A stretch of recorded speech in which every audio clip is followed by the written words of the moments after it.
তো আপনাদের আমাদের ছাদের ভিডিও অনেক দেখাচ্ছি, কিন্তু এই ছাদ থেকে যে কদম গাছটা দেখতে পাচ্ছেন, তো এখান থেকে অনেক বড় একটা ঘটনা ঘটে গেছে, যেটা হয়তো আপনারা জানেন না, পুরো এলাকার লোকজন জেনে গেছে, কয়েকজন মানুষই জানেন না, তাদের উদ্দেশ্যে ভিডিওটি বানানো। তো আপনি কি জানেন এখানে সেই ঘটনাটা ঘটছে? হ্যাঁ, এখানেই ঘটেছে, এই যে সেই জায়গাটা। তো আপনারা যে এই পুকুরটা দেখতে পাচ্ছেন, এই পুকুরের সবার থেকে বেশি যে বড়টা ঘটনা ঘটছে এই এলাকার লোকজন সবাই জানে।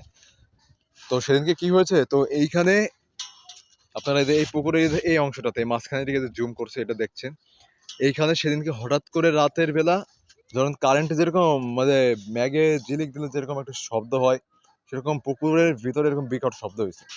তো বাড়ি পুরো বিল্ডিং এর লোকজন জেগে গেছে, কারণ বাইরের লোকজন জাগে না, কিন্তু শব্দটা এই এলাকার ভিতরে ছিল, মানে এই কিছু 1 কিলোমিটারের ভিতরে।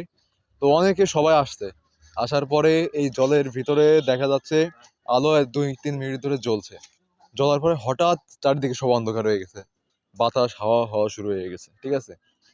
তো বাড়ির সবাই তো অনেক ভয়, পুরো এলাকার সোসাইটির লোকজন ভয় পেয়ে গেছে।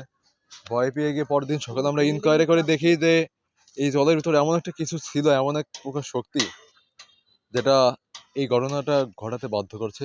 এবং এটা হয়েছে কবে জানেন? যেদিন ভূমিকম্প হয়েছে আলফাডাঙ্গা, মানে পুরো বাংলাদেশে, সেদিন হয়েছে। তো এই সম্পর্কে আপনারা কে কি বলছেন?